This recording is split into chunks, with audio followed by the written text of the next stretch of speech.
Nancy Flores, periodista y corresponsal de Contralínea. Nancy, muy buenas tardes, ¿cómo te va?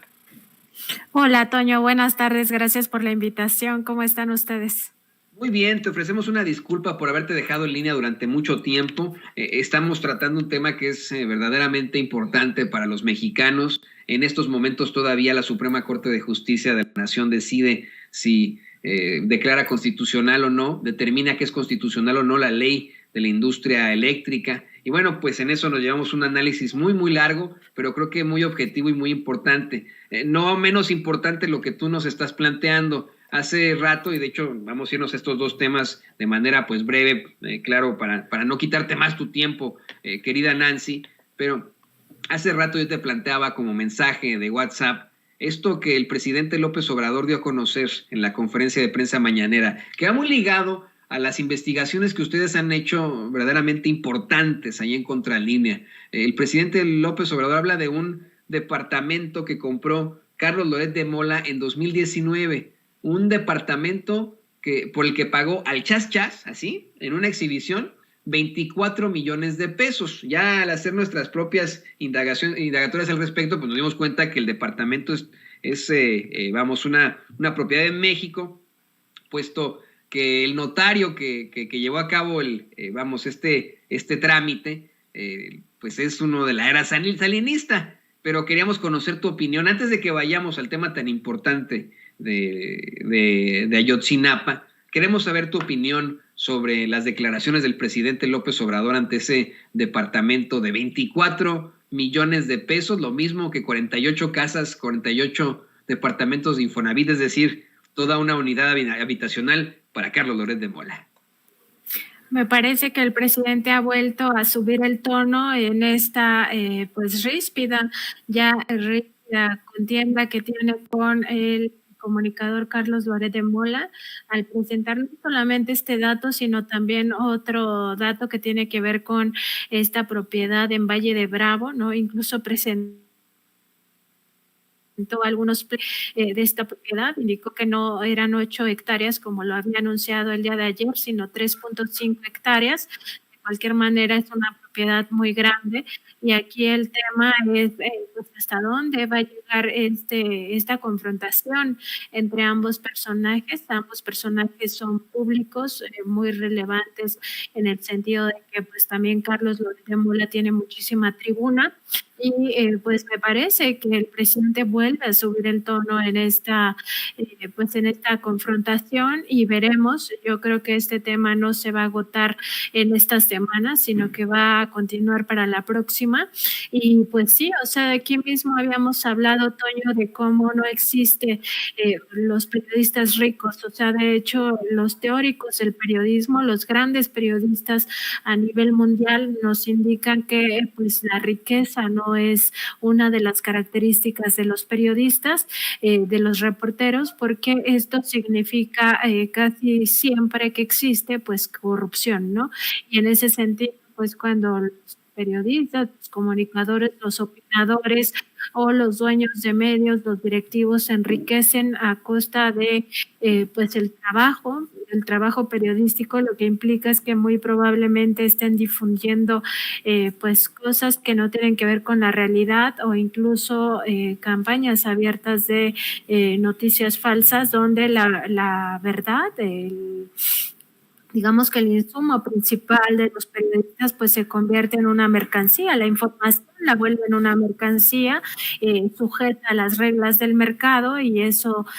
pues nos lleva a distorsiones terribles del papel del periodismo. Recordar aquí también, Toño, muy importante también para tu audiencia, que el periodismo es una herramienta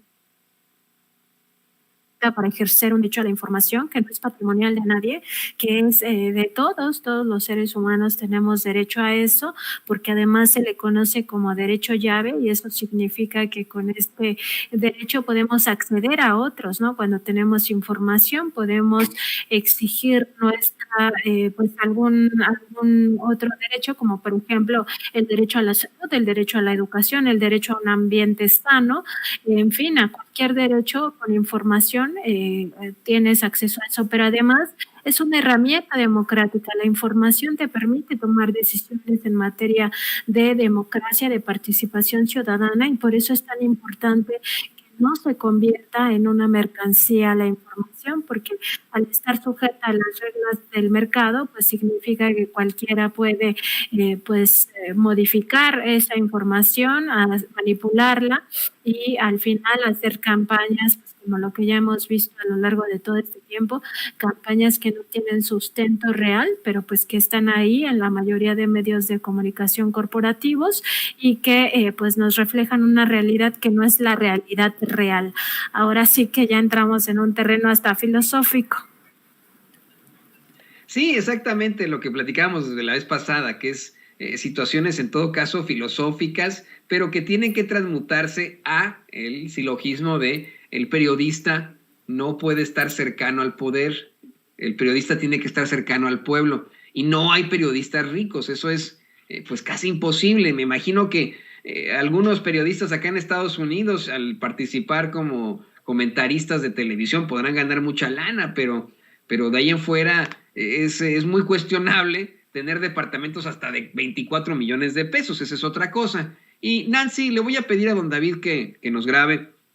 Quiero felicitarte y por supuesto darte toda mi solidaridad por el planteamiento que haces esta semana en la conferencia de prensa mañanera. En la conferencia de prensa mañanera le plantea al presidente López Obrador pues la serie de problemáticas a las que se enfrentan los jóvenes en las escuelas normales rurales, problemáticas en cuanto a los recursos que obtienen y lo que provoca que tengan que movilizarse para exigir, una mejor educación en mayor dignidad, por supuesto, que es, el trasfondo del caso Ayotzinapa, de lo que ocurrió con los jóvenes desaparecidos de Ayotzinapa.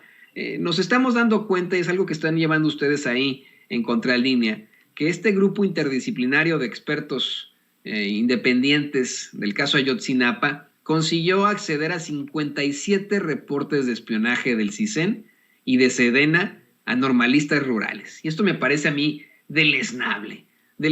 que tenemos a jovencitos haciendo manifestaciones, expresándose de manera clara y pacífica, y que debido a esto sean considerados enemigos del Estado. Así fueron considerados en los sexenios pasados. Jovencitos que buscaban estudiar para convertirse en maestros en comunidades rurales,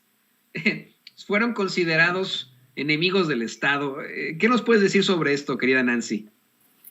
Sí, Toño, fíjate que yo lo que quería plantearle al presidente es precisamente eso, que los estudiantes normalistas rurales siempre se manifiestan por cosas justas, es decir, cada ciclo escolar los orillan los gobiernos estatales a que tengan que manifestarse para tener garantizado el presupuesto para cada escuela normal rural, y esto es porque quedan prácticamente al gobierno estatal, o sea, no importa que desde la federación se etiquete un presupuesto para estas normales rurales, sino que no llega a estas escuelas particularmente, porque como bien dices, en el pasado se les consideró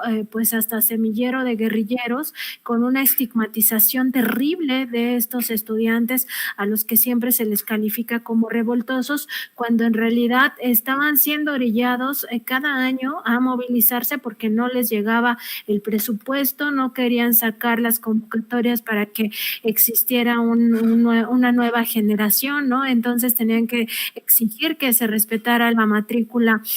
cada año, también exigir que se tenga dinero para el comedor, para lo más básico, sus habitaciones, en fin, para todo lo que ellos aprenden ahí en las normales rurales. Y yo quería que se hiciera conciencia de esto, porque eso los orilla a movilizarse. O sea, no es que ellos quieran ser revoltosos, no es que ellos quieran acabar en estas movilizaciones masivas, sino que las propias autoridades de los gobiernos estatales los orillan por tratar de asfixiar año con año a estas escuelas. Entonces, por eso mi pregunta era si a ellos habían evaluado ya federalizar este sistema educativo tan importante, porque como también lo apuntabas, Toño, estos maestros son los que van, maestros y maestras, son los que van a las comunidades más alejadas y además no solamente se trata de que enseñen a los niños a leer, a escribir, a sumar, a restar, a hacer operaciones matemáticas, sino que también se trata de quienes inciden en las comunidades a las que llegan. Ellos estudian 5 ejes educativos en las normales rurales y uno de ellos tiene que ver con producción, entonces aprenden a arar el campo, a sembrar, a hacer productiva la tierra, a criar animales de una forma mucho más amable con el planeta, pero también de una forma que sea redituable para los campesinos, para quienes tienen algunos puerquitos, algunas ovejas o algunas gallinas. Entonces, cuando llegan a estas comunidades tan lejanas, no solamente le enseñan a los niños, sino también a los padres de esos niños, al resto de la comunidad, a hacer productiva la tierra, a hacer productivos los animales, a generar un poco de, digamos, de ingresos mayores que de por sí tienen. Entonces es un papel fundamental. La verdad es que yo no pude hacer toda esta exposición ahí en la conferencia matutina porque tampoco se trata de una conferencia que yo estuviera dando, pero a lo que me refiero es que es muy importante. Entonces el hecho de revisar este informe del grupo interdisciplinario de expertos independientes, la verdad es que deja en shock a las personas que se toman el tiempo de leerlo con minuciosidad, porque sí, es que pareciera que eran enemigos del gobierno federal, de los gobiernos estatales, de los gobiernos municipales. Y en este caso, en este trabajo que presentamos, que tú mencionas, Toño, pues nos dimos cuenta que todo eso que durante muchos años se dijo, ay, los normalistas rurales son paranoicos, inventan que los persiguen y todo, pues no es cierto, o sea, es una realidad. Aquí habla que con la reticencia que ha tenido la Secretaría de la Defensa Nacional y el propio CISEN en su momento, que ahora es el Centro Nacional de Inteligencia, pues se revela que había al menos 57 informes de seguimiento y además de espionaje en contra de los normalistas rurales de Ayotzinapa. Y este informe solamente se refiere a esa normal rural, son 17. Las 17 siempre estuvieron bajo la lupa y en contralínea tenemos muchísimo trabajo a Sales y de todo el seguimiento, la persecución que han vivido durante mucho tiempo, desde que Lucio Cabañas era estudiante, pues lo mismo pasaba con él. Eso está ya muy documentado a partir de todos los expedientes que están en el Archivo General de la Nación, pero en este caso específico el GIEI documenta estos 57 reportes de espionaje a los normalistas de Ayotzinapa, en los cuales se da cuenta pues incluso de reuniones muy privadas e incluso semiclandestinas de la Federación de Estudiantes Socialistas, que es esta FEXUM, Campesinos Socialistas de México, y pues se da cuenta de cómo los normalistas rurales discutían cosas que solo les competen a ellos, porque tanto el CISEN como la Sedena tenían infiltrados a agentes, en el caso de la Sedena, pues a militares, ahí como si fueran estudiantes fachada, así los llama, ahí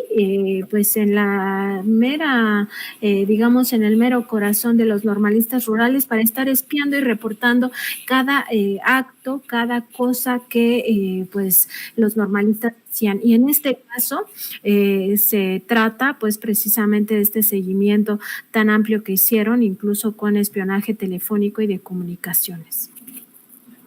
Y que es verdaderamente lamentable, es ridículo que se siga satanizando al gran Lucio Cabañas, querida Nancy. Estoy convencido que la historia lo absolverá,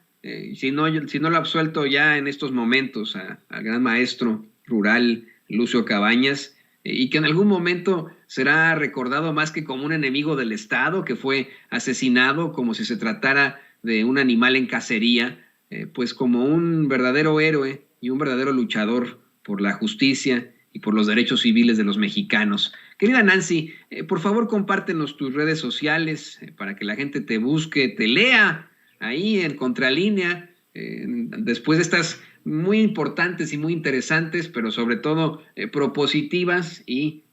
fuertes investigaciones que tienen ahí, investigaciones periodísticas, querida Nancy Flores. Claro que sí, Toño. Nos encuentra toda esta información en www.contralinea.com.mx, además en Twitter como Contralínea, a mí me encuentran como @Nancy_contra y pues los invitamos también a nuestro programa en vivo que es de lunes a viernes a partir de las 9 de la mañana en nuestro canal de YouTube y en Facebook donde nos encuentran como Contralínea. Muchas gracias, Toño, por este espacio. También gracias a Ceci y a todo el equipo, a Vicente, por supuesto,